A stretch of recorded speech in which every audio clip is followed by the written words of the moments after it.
샬롬 반갑습니다. 성도 여러분, 8월 11일 주의 날 예배에 참석하신 여러분들을 주님의 이름으로 축복하고 환영합니다. 오늘 우리에게 주시는 하나님의 말씀은 사도행전 22장 24절에서 29절까지의 말씀입니다. 우리 같이 한 목소리로 합독하도록 하겠습니다. 시작. 천부장이 바울을 영내로 데려가라 명하고 그들이 무슨 일로 그에 대하여 떠드는지 알고자 하여 채찍질을 하며 신문하라 한대 가죽줄로 바울을 매니 바울이 곁에 서 있는 백부장더러 이르되 너희가 로마 시민 된 자를 죄도 정하지 아니하고 채찍질할 수 있느냐 하니 백부장이 듣고 가서 천부장에게 전하여 이르되 어찌하려 하느냐 이는 로마 시민이라 하니 천부장이 와서 바울에게 말하되 내가 로마 시민이냐 내게 말하라 이르되 그러하다. 천부장이 대답하되 나는 돈을 많이 들여 이 시민권을 얻었노라. 바울이 이르되 나는 나면서부터라 하니 신문하려던 사람들이 곧 그에게서 물러가고 천부장도 그가 로마 시민인 줄 알고 또 결박한 것 때문에 두려워하니라. 아멘. 저는 오늘 이 말씀을 가지고 우리가 가는 길이라는 제목으로 함께 은혜를 나누고자 합니다. 우리는 세상을 살아갈 때 우리가 지금 올바른 길을 제대로 가고 있는지 가 굉장히 궁금하고 중요합니다.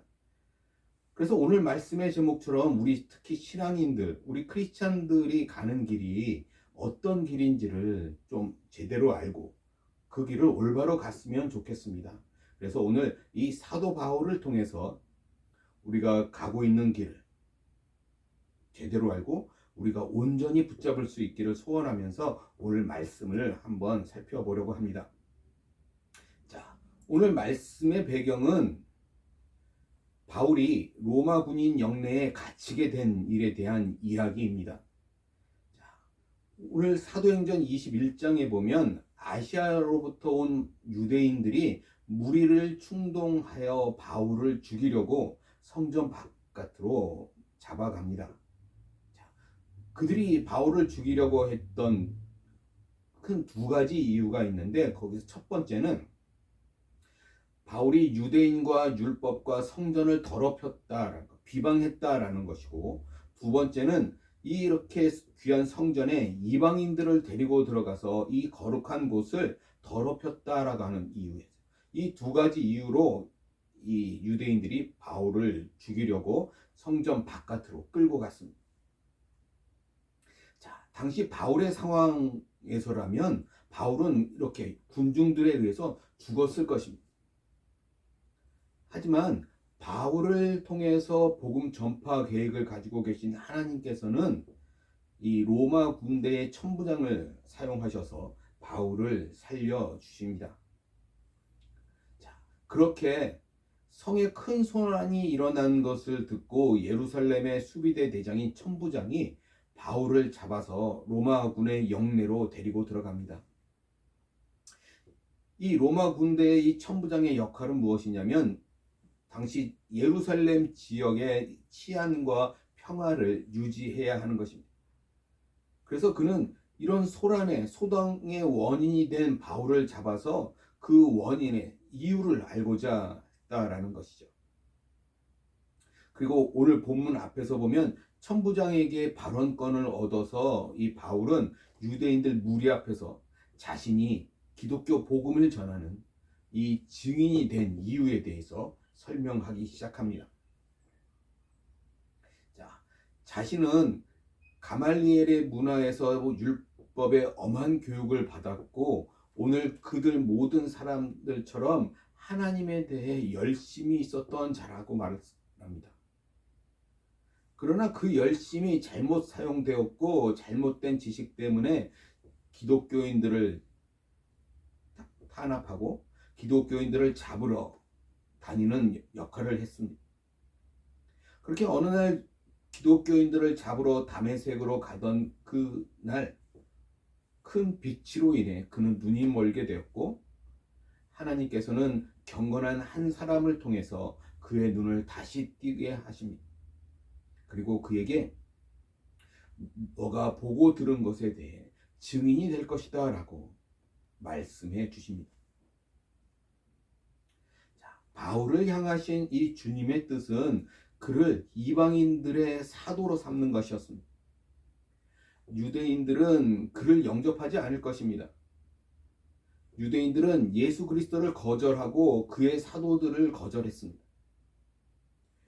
그들은 하나님께 열심히 있었으나 바른 지식에서 난 것이 아니었고 하나님의 의를 모르고 자신들의 행위의 의를 내세우려고 하나님의 의에 복종치 않았다라는 거예요. 그래서 이 바울은 이방인들에게 보냄을 받게 되는 것입니다. 성도 여러분, 바로 조금 전까지 이 바울은 기독교를 핍박하는 사람이었습니다. 그런데 이제 그가 그것을 전하는 증인이 되리라고 하는 말을 듣게 됩니다. 도저히 일어날 것 같지 않은 일이 발생한 것이죠. 바울은 그렇게 증인이 되었습니다. 그리고 오늘 본문이죠. 자, 24절 말씀 다시 한번 볼까요? 이렇게 얘기합니다. 천부장이 바울을 영내로 데려가라 명하고 그들이 무슨 일로 그에 대하여 떠드는지 알고자 하여 채찍질하며 신문하나 한대. 자, 바울로 인해서 예루살렘에 큰 소동이 일어나자 바울을 잡았습니다. 그리고 로마군은 신문하기 위해서 채찍질을 먼저 하라고 말하고 있어요. 아직 재판을 받기도 전이고 죄가 무엇인지도 알려지지 않았지만 먼저 채찍질을 하는 이유는 그래야 바울이 겁을 먹고 정직하게 자백할 것이라고 생각했기 때문입니다. 이처럼 이 당시에 인권이라는 것은 대단히 미약했어요. 그러나 힘 있는 사람 위주의 사회였다라는 것이죠. 자, 그러자 25절 이렇게 얘기합니다. 가죽줄로 바울을 매니 바울이 곁에 서 있는 백부장더러 이르되 너희가 로마 시민된 자를 죄도 정하지 아니하고 채찍질할 수 있느냐 하니. 자, 바울을 채찍질하기 위해서 병사가 가죽줄로 그를 묶고 있었습니다. 그때 바울이 곁에 있는 백부장에게 이렇게 얘기하죠. 로마 시민된 자를 죄도 정하지 않았는데 채찍질할 수 있느냐. 여기서 당시의 인권은 대단히 미약했지만 힘 있는 사람들에게는 인권이 있었다라는 거예요. 그것은 바로 로마 시민입니다. 로마 시민이라고 하는 것은 당시 로마에 살고 있는 시민과 같은 권리를 가진 사람이라는 의미입니다. 당시 로마 제국은 그들의 권력 기반이 되는 로마 시민에게 특별한 권리를 부여하고 있었습니다. 그래서 로마 시민은 재판을 통해 죄가 드러나지 않았을 때 묶을 수 없었고 더더욱 채찍질은 할 수 없었습니다. 법으로 정해져 있었어요. 그렇죠? 26절 볼까요? 백부장이 듣고 가서 천부장에게 전하여 이르되 어찌하려 하느냐 이는 로마 시민이라 하니. 백부장은 크게 놀라서 바로 천부장에 가서 말합니다. 이 바울이 로마 시민이라는 거예요. 한바탕 소란이 더 크게 일어나게 되는 것이죠. 자, 27절 28절 볼까요? 천부장이 와서 바울에게 말하되 내가 로마 시민이냐 내게 말하라. 이르되 그러하다. 천부장이 대답하되 나는 돈을 많이 들여 이 시민권을 얻었노라. 바울이 이르되 나는 나면서부터라 하니. 자, 당시 로마 시민이 되는 방법이 있었는데 출생 때부터 로마 시민인 경우와 군인으로 큰 공로를 세웠을 때 그리고 나중에 뇌물을 써서 로마 시민이 되는 경우가 있었습니다. 바울의 경우는 조상 중에 누군가가 로마 제국에 큰 공로가 있어서 시민권을 받은 것으로 보입니다. 그래서 태어나면서부터 로마 시민자라고 하는 것은 대단한 명예였다라는 사실이에요. 그런데 바울은 그렇게 남부러울 것 없이 이제 전혀 없었는데 지금 로마의 군대의 영문에 갇힌 몸이 되었습니다. 오직 그리스도를 위해서입니다.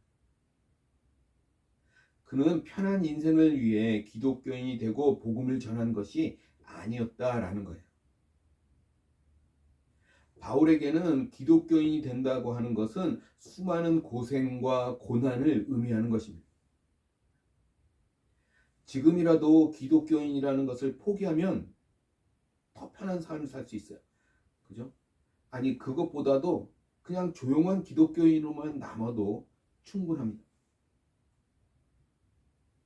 그러나 바울은 그리스도를 전하기 위해, 곧 증인으로 살기 위하여 아주 힘든 길을 가고 있는 것입니다. 그리스도를 모르는 사람들에게 복음을 전하기 위해 자기 자신도 증인으로서 사는 것이 마땅하다고 생각했기 때문입니다. 다른 사람들이 보기에는 이해되지 않는 면이 많았을 것입니다. 바울은 분명히 당시에 많은 사람들이 보기에는 아주 어리석은 행동을 하고 있는 것이에요. 그죠? 아주 사서 죽도록 고생하고 있는 것입니다. 그러나 성도 여러분, 우리는 알고 있지 않습니까? 바울이 복음을 전한 것이 얼마나 위대한 일인지를. 그죠? 자기 자신과 그 이웃과 하나님의 나라에 얼마나 위대한 일이었는지를 우리는 이미 너무나 잘 알고 있습니다. 당시에 그가 다르게 산들 이보다 더 위대할 수는 없었을 것입니다. 바울은 참으로 그가 가야 하는 가장 위대한 길을 지금 가고 있는 것입니다. 바울이 로마 시민으로서 편한 길을 가지 않고 하늘나라의 시민으로서 힘든 길을 가고 있는 것을 오늘 우리는 볼 수 있습니다. 그렇다면 오늘 우리는 어떻습니까? 오늘 저와 여러분들, 우리가 가고 있는 길은 하늘나라의 시민이기 때문에 가는 길입니까? 아니면 세상 나라의 시민으로서 가고 있는 길입니까? 오늘 우리가 가는 이 믿음의 길이 세상에서 시간이 남거나 모태신앙이기 때문에 가거나 어떤 분위기 때문에 휩쓸려서 가는 것이 되어서는 안 됩니다. 오직 진리를 향해 신중하게 진중한 길이어야 하는 것입니다. 오늘 우리가 가는 이 믿음의 길은 여러 길들 중에 하나가 아니라 이 길이 최고의 길이기 때문입니다. 우리에게 다시 더 나은 어떤 길이 주어질지라도 우리는 이미 지금 최고의 길을 가고 있기에 흔들림이 없어야 합니다. 우리는 믿음으로 인해서 이미 최고의 길에 들어선 것입니다. 그러기에 지금 있는 그 자리에서 가야 할 최고의 믿음의 길을 이어갈 수 있습니다. 그래서 우리 모두는 후회되지 않는 그런 인생을 살아야 하는 것이죠. 성도 여러분, 어떤 길이 최고의 길일까요? 사람들이 최고라고 부르는 길이 아니라 각자에게 주어진 길을 믿음으로 가고 있는 것이 최고의 길인 것입니다. 최고의 길이 따로 있는 것이 아니에요. 오늘 내가 가고 있는 그곳에서 믿음으로 거룩하게 가는 것입니다. 요즘 내로남불이란 말이 있습니다. 그죠? 대부분의 사람들이 이처럼 자신의 입장에서 많이 생각합니다. 자기 중심적이에요. 그런데 정작 자기 중심적으로 생각해야 하는 곳에서는 수없이 견눈질을 하고 있습니다. 다른 사람이 가진 떡이 더 커 보입니다. 다른 사람의 길이 더 편해 보입니다. 내가 가지 않은 길, 내가 선택하지 않은 길이 더 아쉽게 느껴집니다. 그러나 성도 여러분, 지금 내가 가고 있는 길에 대해 자부심을 가져야 합니다. 그리고 하나님께서 내게 주신 그 위대한 길을 이루어 가야 합니다. 승리란 남보다 더 많이 갖고 더 잘 되는 것이 아니라 나의 길을 잘 가는 것입니다. 하나님께서 나에게 주신 길을 잘 가면 그것으로 족합니다. 믿음으로 거룩하게 가면 그것으로 되는 것입니다. 사도 바울은 하나님의 증인으로 살았습니다. 로마 시민권자이기도 했는데 로마의 영내에 갇힌 그가 로마 시민으로서의 편한 삶을 가지 않고 증인으로서 힘든 길을 간 것을 지금 후회하고 있을까요? 오늘 본문을 잘 보시면 바울은 결코 그 길을 후회하지 않고 있습니다. 아주 당당하게 계속해서 증인의 길을 가는 것에 자신의 온 힘을 다하고 있습니다. 지금 가고 있는 길이 다른 길을 가지 못해서가 아니라 다른 길을 갈 수 있어도 여전히 가고자 하는 길이 될 수 있어야 합니다. 지금 우리가 가는 길이 그래야 하는 거예요. 지금 가는 믿음의 길이 주일날 다른 할 일이 없어서 예배에 나오는 것이 아니라 엄청난 다른 일이 있어도 참석할 수 있는 것이어야 합니다. 편히 예배 드릴 수 있기 때문이 아니라 우리에게 핍박이 있어도 드릴 수 있어야 한다라는 거예요. 지금 그래야 하는 것입니다. 고난의 일이 닥쳐왔을 때 우리가 그러려고 하면 늦습니다. 여건이 돼서 예배하고 있고 여건이 돼서 우리가 믿음의 길을 가고 있으면 안 되는 것이죠. 분위기에 휩쓸려서 예배에 오는 것이 되어서는 안 되는 것입니다. 아주 어려운 여건이 되어도 이 길을 가고 있어야 합니다. 지금 보이는 것만 생각하지 마시기 바랍니다. 지금 최고의 가치로 우리는 지금 하나님께 나오는 것임을 우리가 다시 확인하시기 바랍니다. 바울은 로마 시민이자 하나님 나라의 시민이었습니다. 그는 하나님 나라의 시민을 포기하거나 편히 가려고 하였으면 얼마든지 편하게 그렇게 살 수도 있었습니다. 그러나 그는 오히려 로마 시민으로서의 편한 것을 뒤로하고 하나님의 나라의 시민으로서 그 증인으로 사는 것을 위해 수고하고 애쓰는 것을 오늘 우리가 보아야 합니다. 그가 하나님의 나라의 증인으로 산 것은 그것이 편하기 때문이 아닙니다. 그냥 살다 보니 그렇게 된 것이 아닙니다. 그는 그것을 위해 자신의 온 힘을 다해서 살았습니다. 그것이 진리라는 것을 알았기 때문이에요. 로마 시민으로 사는 것과는 비교도 되지 않는 아주 영광이라는 것을 알았기 때문입니다. 오늘날 모든 크리스찬들이 가는 길도 다 그러합니다. 편한 길이 없어서 그 길을 가는 것이 아니라 다른 어떤 편한 길보다 지금 가고 있는 이 크리스찬으로서의 길이 복되고 영광스러운 길이라고 믿기 때문에 그 길을 가는 것입니다. 오늘 말씀을 정리해 볼까요? 하나님은 바울을 향해서 다른 계획을 가지고 계셨습니다. 바로 이방인을 위한 사도로 바울은 부르신 것입니다. 그래서 다양한 방법으로 바울을 향한 사명을 알려주십니다. 그를 돕는 아나니아의 도움으로 또 성전에서 기도하는 중에 환상으로 이방인을 향해서 세움받은 바울은 자신의 사명을 깨닫게 해주십니다. 하나님은 바울을 이미 로마 시민으로 준비하고 계셨고 그를 통해 로마를 향한 하나님의 꿈을 사명을 주십니다.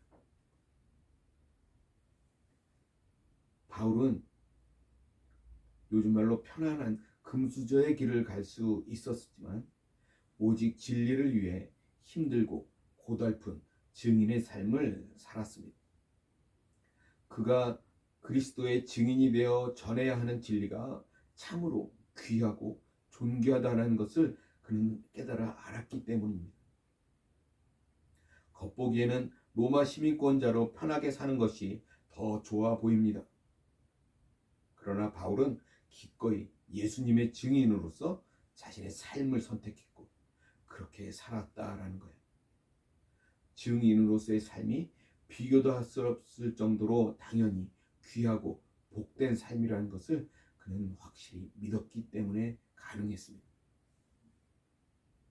성도 여러분, 오늘 저와 여러분 우리가 가고 있는 이 믿음의 길이 얼마나 영광스러운지 다시 한번 깊이 깨닫고 우리가 기쁨과 행복함으로 그 길을 걸어가기를 주님의 이름으로 간절히 소원합니다. 비록 지금은 당시처럼 순교의 때가 아니어서 잘 보이지는 않아도 그렇죠? 그러나 혹 순교의 때라고 할지라도 우리는 지금 이 믿음의 자리에서 흔들림이 없어야 합니다. 그리고 겸손히 하나님께 나를 맡기고 하나님의 인도하심을 받기를 주님의 이름으로 간절히 소원합니다. 우리가 가는 이 길이 가장 복된 길이라는 사실을 우리가 놓쳐서는 안 될 줄 믿습니다. 기도하겠습니다. 할렐루야, 전능하신 주님을 찬양합니다. 그렇습니다. 하나님의 계획은 우리의 인간의 계획, 나의 계획을 넘어선 계획입니다. 하나님은 바울을 통해서 이방인들의 사도로 삼고 이방인들을 향해 복음을 전하기를 원하셨습니다. 그리고 바울은 이미 준비된 그릇으로서 그 편한 길을 버리고 그리스도의 증인된 삶을 살아갈 수 있었습니다. 바울은 이 길이 복되고 행복한 참된 길임을 알았기 때문에 그렇습니다. 오늘 우리들이 가고 있는 이 길도 마찬가지인 줄 믿습니다. 하나님, 오늘 우리가 걸어가는 이 길 가운데 우리가 흔들림 없이 우리가 믿음을 지키고 그 길 속에서 하나님의 복음에 증진된 삶을 살아갈 수 있도록 주님 우리와 늘 함께 해주시고 우리를 인도해 주시옵소서. 오직 하나님이 주신 일에 충성을 다 주님의 사람들이 다 될 수 있기를 주님의 이름으로 간절히 소원하며 예수 그리스도의 이름으로 간절히 기도드리옵나이다. 아멘.